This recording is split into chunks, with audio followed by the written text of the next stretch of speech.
Buenos días, profe. Muy buenos días, Sofía. ¿Cómo amaneces? Bien, gracias. ¿Y usted? Bien, bien, gracias a Dios, sí, señorita.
Bien, 6:50, 18 conmigo. Muy buenos días, señores estudiantes. Que mi Dios me los siga bendiciendo. ¿Cómo amanecimos en el día de hoy?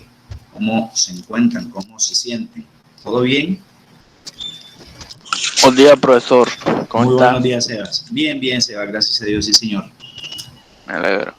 Bueno, igualmente, Sebas. Vamos a colocar aquí a Luchi. Conectarse. Buenos días, profe. Muy buenos días, Luchi. ¿Cómo estás? Bien, ¿y usted? Bien, bien, Luchi. Gracias a Dios. Un segundito, a ver si hay alguien que quede pendiente por... Sí, Espinosa. No tiene nota de autoevaluación, pero no creo que haya llegado todavía. ¿Guillermo está por ahí? No, no lo he visto. Bien, entonces, antes de que comencemos, como siempre, vamos a encomendar nuestro día, nuestras actividades al Padre Celestial. Vamos a darle lectura entonces a la oración del día de hoy, jueves, primer jueves del mes. En nombre del Padre, del Hijo y del Espíritu Santo. Amén. Dice la oración de hoy, 3 de junio. Él vino y proclamó paz a ustedes que estaban lejos y también para los que estaban cerca. Pues por medio de él tenemos acceso al Padre por un mismo espíritu. Eso está en Efesios capítulo 2, versículo 17 al 18. Amado Padre que estás en el cielo, te damos gracias por toda tu bondad y por la paz que nos das. Oramos para que nos unas como tu pueblo. Únenos como un solo pueblo, con todos tus hijos que han vivido a través de los siglos, como un pueblo con todos los que quieren servirte. Cuanto más fidelidad y alegría tenemos como tu pueblo, más bendiciones podemos recibir de parte tuya. Que el mundo material quede bajo tu mano. A nosotros, tus hijos, guíanos en la tierra y dirígenos de tal manera que podamos ayudar a otros. Cuando sufrimos, danos fortaleza y también regálanos entendimiento de tu voluntad. Protégenos hoy, mañana, siempre y cada día. Amén. En nombre del Padre, del Hijo y del Espíritu Santo. Amén. Y aquí llegaron algunos ahorita. Samuel, Carla. Señorita.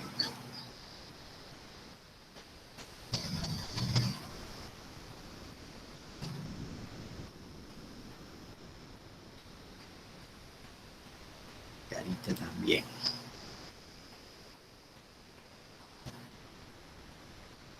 Bien, antes de comenzar, aquí me estaba llegando una información del profesor Mario. Creo que Valerie tiene algo que comentarnos. ¿Lo vas a hacer ahorita o lo vas a hacer al final, vale?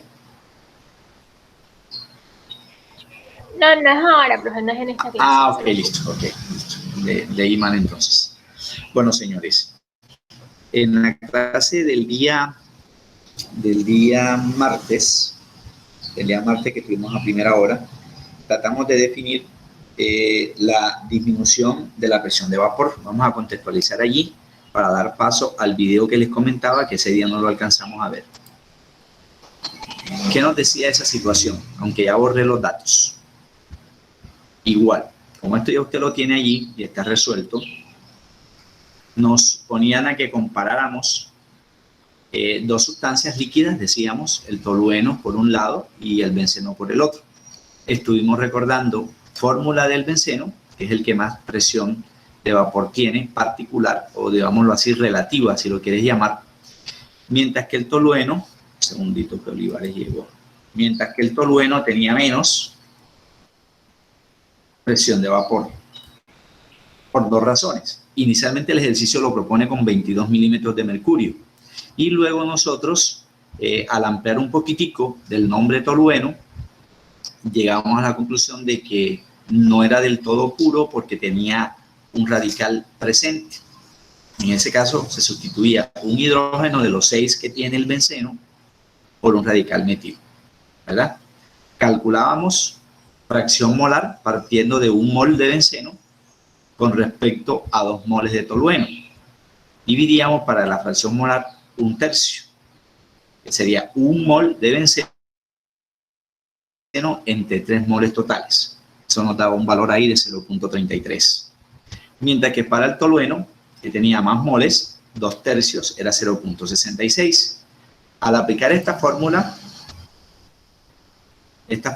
no te estés martirizando por eso, yo te voy a dar eso el día del examen semestral, primer calendario, que es el día 9 de junio, primer examen, primer calendario. Al multiplicar la presión de vapor del solvente, en este caso de la primera sustancia, es 75, por su fracción molar, que es 0.33, nos daba un dato. No recuerdo ahorita si es 25. Voy a buscarlo por aquí, unas observaciones que tengo. 25. 0.33 por 75, más o menos nos daba 25.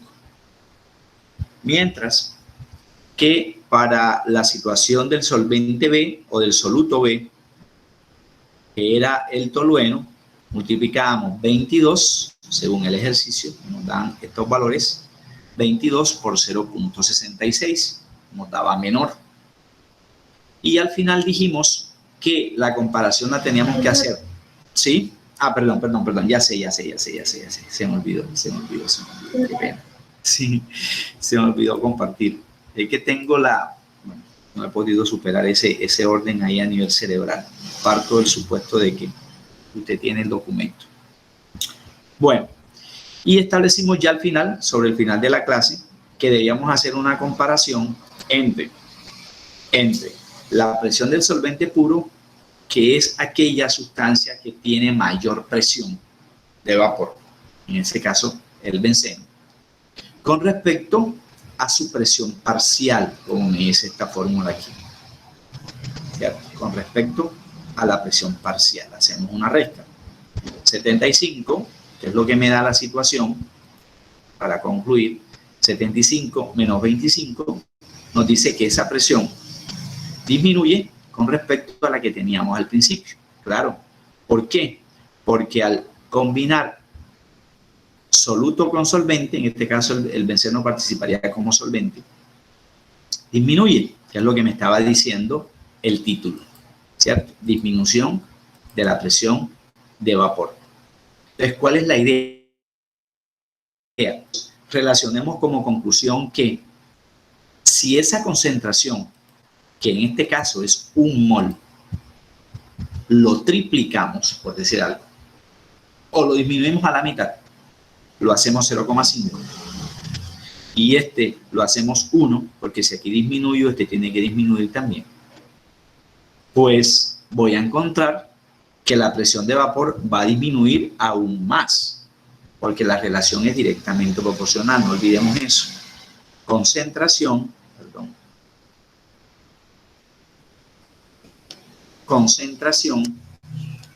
lo hemos venido repitiendo, independientemente como se llame, molaridad, fracción molar, cálculo físico, cálculo químico, de cualquiera de sus modalidades, es directamente proporcional al número de moles.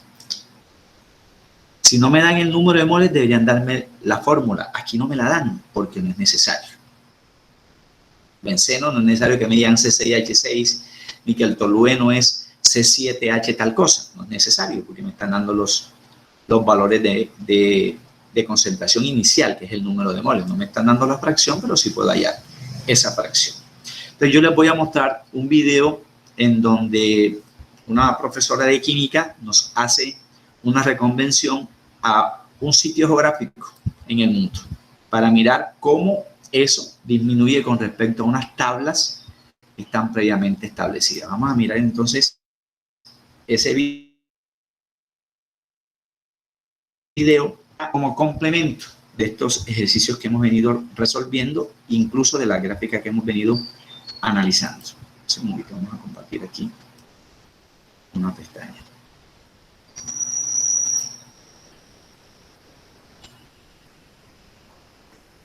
Demora algo más de 6 minuticos. Y nos va a dejar el escenario holístico para seguir hablando de movimiento de partículas, pero ya propiamente entendido como cinética. Ahí vamos a recordar la fórmula de física para calcular energía cinética, vamos a recordar algunas unidades y vamos a seguir hablando de los factores dependientes de esa dinámica, de esa cinética de una reacción. Vamos a escuchar aquí entonces el volumen a tope ahí, el video. Hola, ¿cómo están? Yo estoy de paseo en Punta Arenas. Una amiga me invitó y me trajo a patinar sobre hielo en esta laguna congelada. La verdad es que el patinaje en hielo no es lo mío. Lo intenté, pero me caí harto, entonces mejor me fui al borde a mirar cómo patinaban los demás. Y mientras estaba ahí, me puse a pensar, un momento, si esta laguna está formada principalmente por agua, igual que el mar, ¿por qué no puedo patinar en el mar?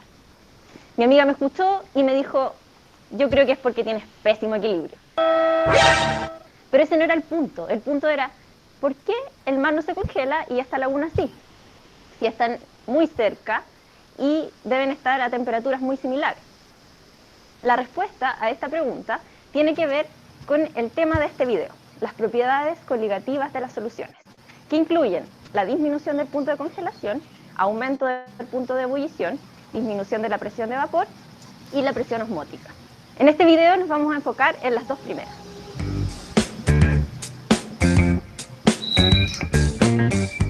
Entonces, ¿qué diferencia hay entre el agua de esta laguna y el agua de mar? Exactamente, la concentración de sales. El mar tiene mayor concentración de sales, por lo que se congela a menor temperatura, constituyendo un ejemplo de lo que se denomina crioscopía o descenso crioscópico. ¿Suena raro? No te preocupes, son solo palabras rimbombantes para decir que disminuye el punto de congelación. Dicho descenso se da de acuerdo a la siguiente ecuación.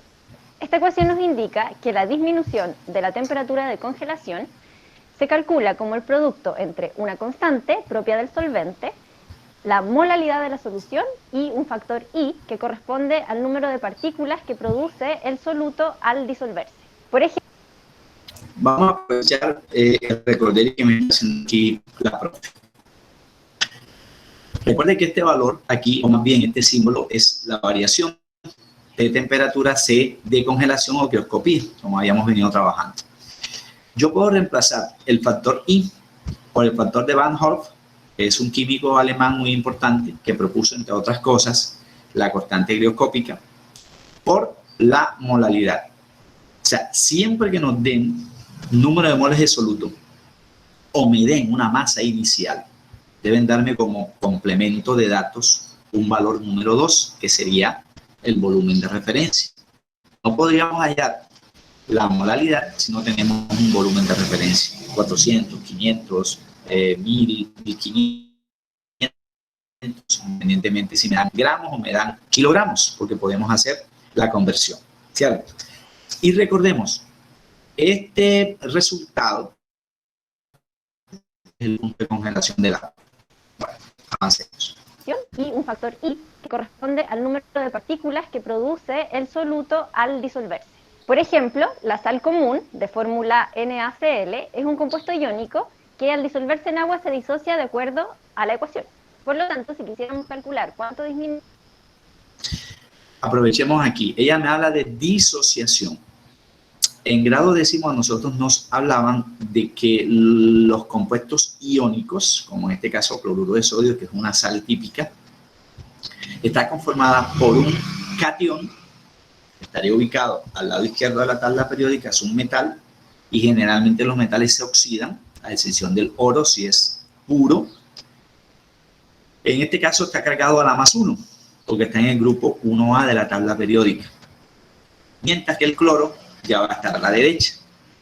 A la derecha de la tabla, si la miramos de frente, grupo 7A, segundo elemento. Como está en el grupo 7A, que son los más pupis de todos, los que tienen más fuerza, son más reactivos porque les hace falta un electrón para cumplir octeto, aquí está cargado a la -1. Significa que este compuesto, al entrar en contacto con el agua, se va a separar en sus estructuras catiónicas, en este caso 1, y aniónicas, en este caso 1. Si usted suma +1 o -1, nos va a dar 0. La misma estructura de oxidación que tendríamos acá inicialmente en el compuesto normal, +1, -1. Disociación es separación en cargas. ¿Un ácido se separa en cargas? Sí, señor. Si yo estoy hablando, por ejemplo, del ácido sulfúrico, se puede separar en cargas electronegativas y en cargas electropositivas, porque en el ácido participa el hidrógeno, que es electropositivo, recordemos eso. Bueno, avancemos aquí. Disminuye el punto de congelación del agua al agregarle sal, deberíamos considerar un factor I igual a 2, ya que por cada mol de cloruro de sodio que agreguemos a la solución se van a producir 2 moles de iones. En cambio, si agregamos azúcar, sacarosa, el valor de I es 1, porque esta molécula se disuelve sin disociarse. Como mi amiga sigue patinando, voy a entretenerme calculando a qué temperatura se... ¿Por qué el azúcar no se disocia? Porque es un compuesto orgánico. Y los compuestos orgánicos están unidos netamente por enlaces covalentes. Y al estar unidos por enlaces covalentes, no va a haber atracción electrostática, como si la hay en las sustancias iónicas. Ella nos habla de que se disocia en 2 moles, ¿sí? El catión sodio y el anión cloro o cloruro en este caso, ¿verdad? Quería complementar eso ahí. Congela el agua de mar. En la tabla se muestran las concentraciones molares promedio de distintos iones en el agua de mar. Como las propiedades coligativas solo dependen del número de partículas disueltas y no de la identidad de las mismas, podemos sumar peras con manzanas, o en este caso cloruros con sulfatos y bicarbonato. Al hacer esta suma, obtenemos una concentración total de 1,097 mol de iones por kilo de agua. Si recordamos la ecuación del descenso crioscópico, podemos ver que para calcular cuánto disminuye el punto de congelación del agua en la solución, necesitamos además el valor de la constante Kc, o constante crioscópica, cuyo valor para el agua es 1,86 grados Celsius por molar. Considerando que en la tabla se nos entregan las concentraciones de iones ya disociados, no es necesario considerar el factor I. Por lo tanto, la disminución del punto de congelación del agua va a ser 2,04 grados Celsius. Es decir, aprovechemos la tabla. Aparentemente un montón de información que no sé si sea correcta o no. Vamos a verificar solo dos para no ser tan cositeros acá. La profe me dice que aquí ya están disociadas las sustancias. Luego entonces partimos del hecho de que son sales, obviamente inorgánicas. Me dicen, por ejemplo, que el ion cloruro tiene como masa molar o molecular 35.5. Si usted va a la tabla periódica y verifica la masa atómica del cloro, encontrarás este valor, pero ya aproximado, porque en realidad es 35.45 y un montón de cifras más. Ellos aquí lo aproximan a 35.5. Vale, está bien. Me dicen también que el ion sodio, estoy hablando de esta columna, la tercera, del ion sodio, tiene una masa molar, la que aparece en la tabla periódica, aproximadamente 23, porque en realidad es 22.99 algo, 23 UMAS. Y así podemos seguir verificando. Por ejemplo, el ion sulfato, que proviene del ácido sulfúrico, va a tener una masa molar de 96. ¿De dónde saldrá eso? El oxígeno es 16, aproximado. Por 4. 16 por 4, 64. ¿Ok? Y el azufre solito, 32. 64 más 32 te da una masa molar de 26, de 96, perdón, porque está a la menos 2. Está a la menos 2 porque viene del ácido sulfúrico, que es un ácido diprótico. O sea que al disociarse se va a separar en H2 y en SO4 a la menos 2. Primera razón. La segunda razón es matemática. ¿Por qué está a la menos 2? El estado de oxidación del oxígeno es menos 2. Menos 2 por 4 te daría menos 8.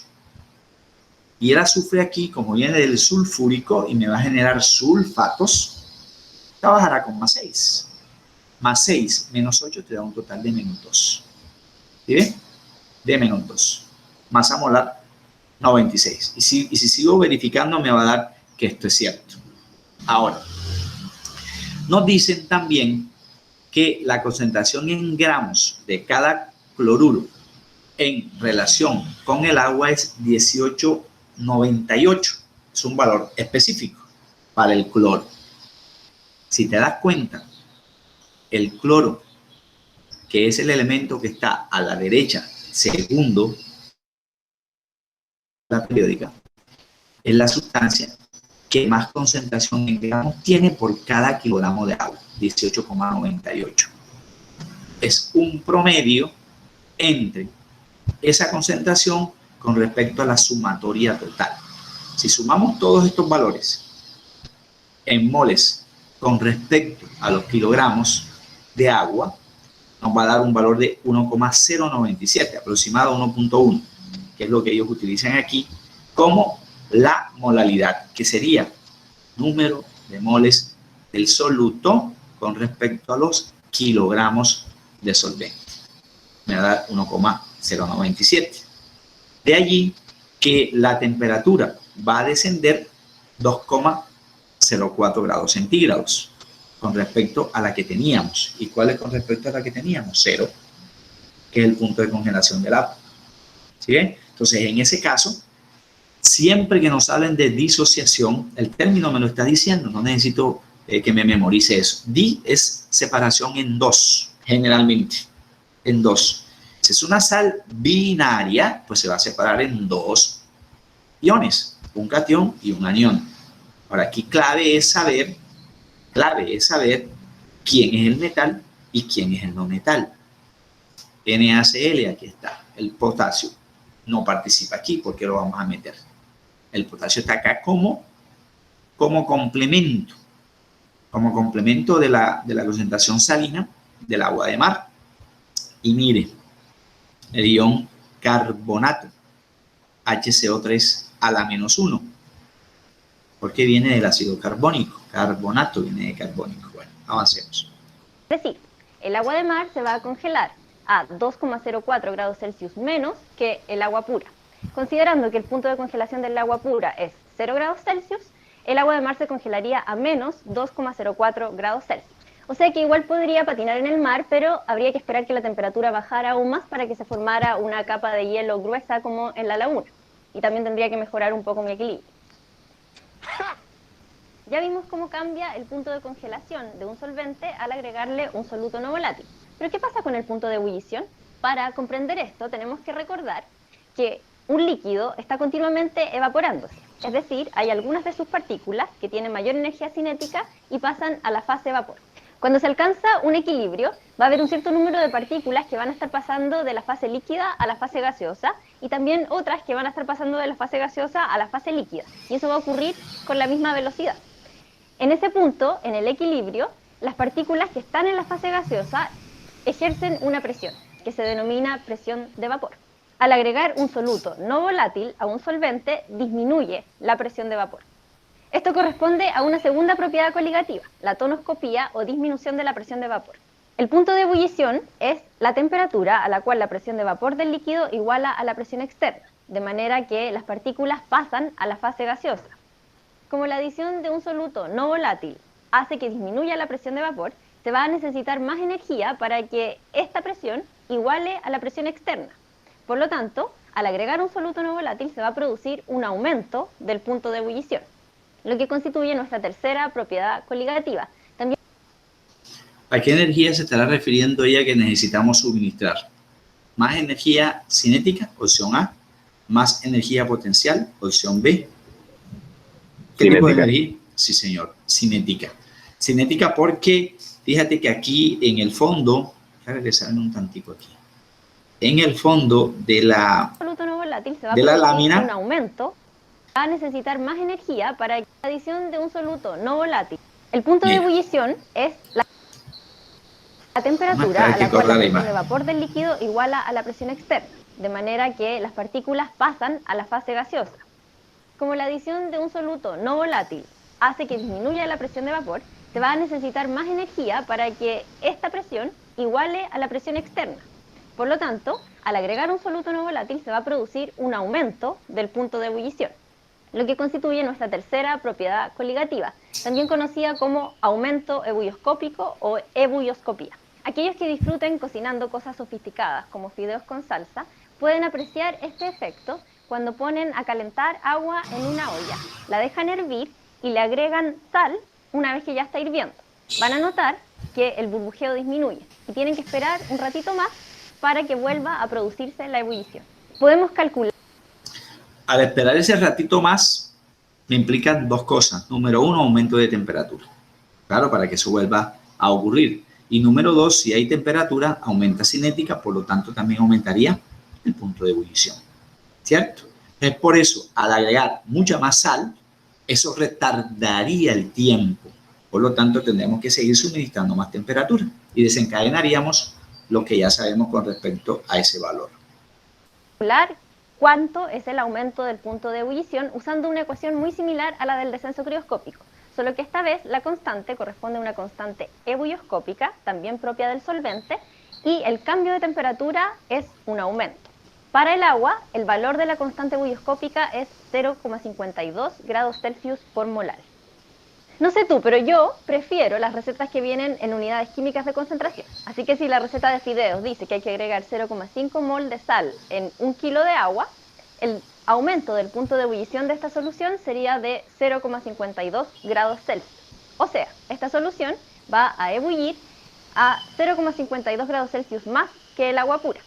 Si consideramos que el punto de ebullición del agua pura a nivel del mar es de 100 grados Celsius, entonces el punto de ebullición de esta solución sería 100,52 grados. Vamos a aprovechar aquí la imagen que ella nos muestra de fondo, un segundito. Agua pura a nivel del mar es de 100 grados Celsius, entonces el punto de ebullición de esta solución... Esto sucede siempre. Siempre. Está en ebullición tal cosa, ya está hirviendo, ya está casi listo. Sí, pero ¿qué significa eso? ¿Por qué se genera este burbujeo, como decía la profe? ¿Cierto? Aquí asumimos que ya hemos agregado todos los ingredientes, tal cual nos diga la composición que hay que agregar, pero sin perder de vista que debajo de esta estructura está precisamente la fuente de calor, lo cual me implica temperatura, presión, cinética y, obvio, disminución de energía potencial. Aquí la energía potencial es casi nula, porque hay un mantenimiento casi que constante del movimiento particular. Por lo tanto, esa energía potencial va a ser casi nula. Bueno, avancemos.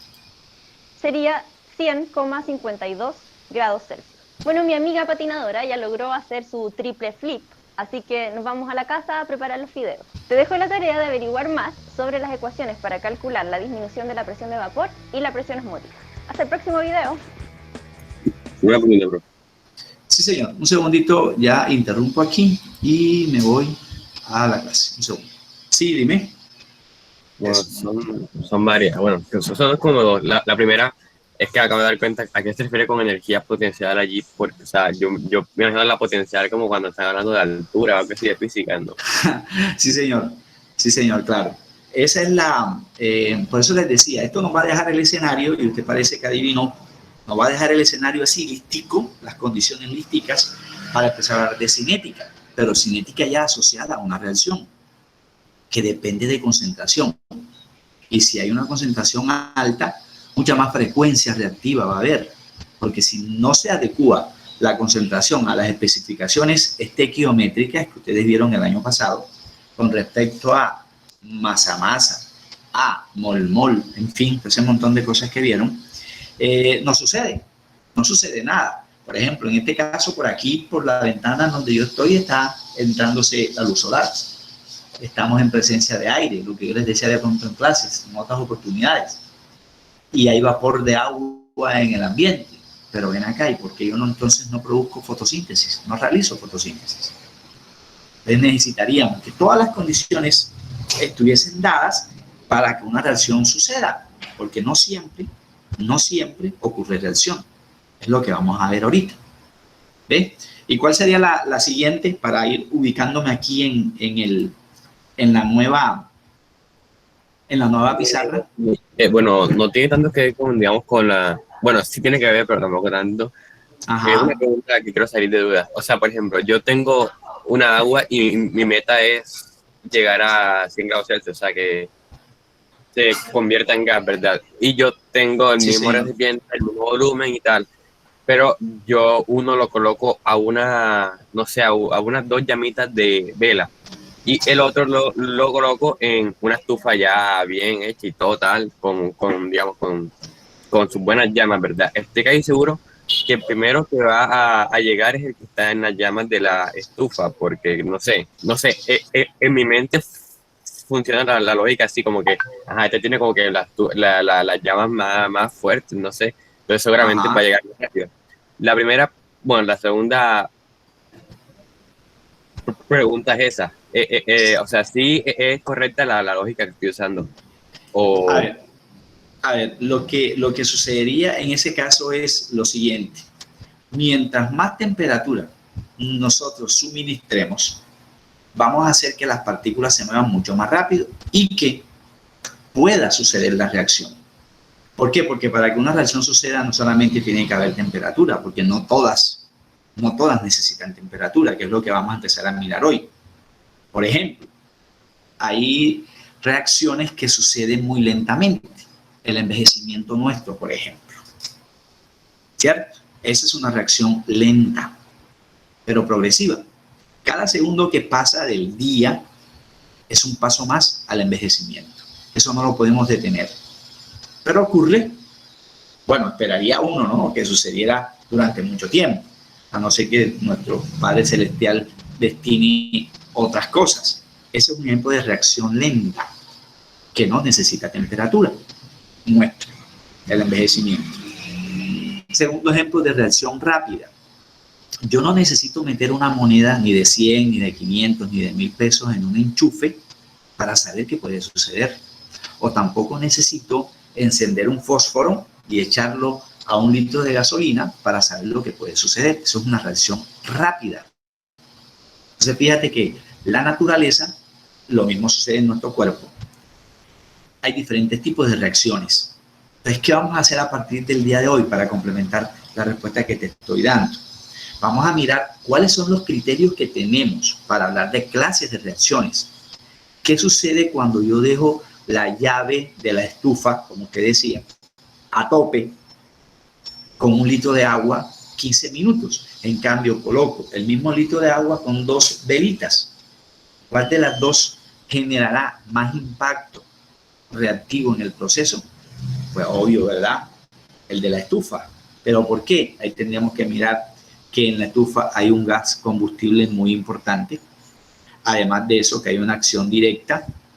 Además de eso, que puede soplar el viento, como dice uno aquí en la sabana, y no afectaría directamente al punto de inicio de temperatura. En cambio, si sopla el viento sobre las 2 velitas y apaga una, ¿sucede reacción? Sí, pero más lentamente que lo que está pasando en el fogón de nuestra estufa. Por lo siguiente, y aquí les voy a compartir este documento, no lo tienen ustedes, yo lo organicé ayer, ahí se los compartía a las 7:20, voy a volverlo a copiar y lo comparto, que es la introducción de lo que en física se habla de movimiento de partículas. Esto no es química, esto es física, pero ya aplicada a algunas cositas de química. ¿Como cuáles? Como la siguiente. Primero voy a partir del hecho de las generalidades. ¿Y cuáles son las generalidades? Perdón. Lo que tenemos nosotros en conocimiento de años anteriores. Voy a ampliar aquí. Aquí tengo un mapita conceptual que me hablan de algunas cositas de cinética química, pero no me voy a referir de entrada a eso. Voy a partir de lo más general, y lo más general es recordarles eso. Cinética, como mencionaba aquí, la abreviamos como E sub C. E de energía y C de cinética. ¿Se puede calcular? Sí. Hay una fórmula que en física me dice que es igual a la masa que tengamos como trabajo multiplicada por la velocidad a la que esa materia se mueva al cuadrado, y como nosotros nos movemos generalmente en 2 dimensiones, al caminar mis pies hacen con el suelo plano horizontal, ¿cierto? Plano X, y mi cuerpo al desplazarse está moviendo aire, y el aire al contacto con mi cabeza hace un eje Y. O sea que yo estoy haciendo un eje Y con respecto a la atmósfera. 2 dimensiones. Por eso aparece esta expresión. Masa por la velocidad, no volumen, por la velocidad al cuadrado con respecto a 2. Profe, es que yo encontré otra fórmula muy distinta y encontré que es igual a 1 medio. Y ese medio lo multiplico por la masa. Y la masa la multiplico por la velocidad al cuadrado. Es lo mismo. Es lo mismo. Un segundito. Velocidad al cuadrado. ¿Cierto? Existen varias unidades. Sí, ustedes hablan en física de calorías. El año pasado también trabajaron calorías y kilocalorías en química. Porque para yo entender que un pedazo de carne, que es materia, que es masa, un pedazo de carne o una rebanada de pan o un vaso con jugo de lo que sea que me haya tomado ahorita en la mañana en el desayuno, se me genere a mí suficiente energía para yo escuchar clases, preguntar, participar Decir, profe, ahí no da 5, da 4, por decirles algo. ¿De dónde saco yo esa energía? Pues yo tengo que hacer una unión de conceptos. Es decir, ese pedazo de carne o de yuca o de cereal, la taza de cereal que me acabé de comer ahorita, que es masa, que es materia, ¿cómo hace mi organismo para de allí hablar de calorías? Claro, porque es que eso está conformado por sustancias químicas. Ahí hay carbohidratos, hay proteínas, hay vitaminas, hay minerales, en diferente cantidad, en diferente proporción, que lo que hace mi cuerpo es degradarlas para que de esas estructuras que tenemos allí a nivel químico yo obtenga la energía, ya sea de calorías, como me hablan los de nutrición y dietética, cuántas calorías debemos consumir nosotros mínimo al día para subsistir. Sí, pero bendito Dios que nosotros tenemos la oportunidad de comer 3 veces al día, bendito Dios por eso. Hay personas que apenas una solita, si acaso, una sola si acaso. ¿Sí ve? Entonces, era lo que yo comentaba ayer en el día del homenaje a la familia. Son cosas que pasan y yo las veo como normales y no son normales. Hay que agradecer por eso. Un techo, comida, vivienda, familia, por lo mucho o por lo poco que tengamos, agradecerlo. Entonces, toda esa energía proporcionada en esa materia física grande que veo, yo debo sacar de allí la suficiente para poder escribir, hablar, participar, razonar, pensar. No, esa fórmula está mal escrita o aquella cosa está mal despejada o profe, mire, eso, a mí mi calculadora me dio tanto. Para yo poder sacar de allí eso, debo haber consumido alimentos. Velocidad al cuadrado. Entonces yo hablo en biología hablo de presión sanguínea y en química hablo de presión osmótica. De hecho, debo buscar acá en mi cabecita, lo que decía mi amigo ahorita, la manera de interpretar eso. Y resulta que la cinética química asociada a una reacción tiene que ver con su velocidad, pero no el concepto que yo manejo de velocidad en física, que es que un vehículo viaja a 150 kilómetros por hora. No, yo no puedo pensar que kilómetros por hora lo voy a asociar con una velocidad de reacción, que vamos a abreviar nosotros más adelante como V sub R, velocidad de reacción, que va a ser la cantidad de sustancia que se forma por unidad de tiempo. Por eso hablaba de una reacción rápida, la combustión, y una reacción lenta, el envejecimiento, la maduración de una fruta, pero la maduración natural, no la que el hombre hace ahí a la fuerza.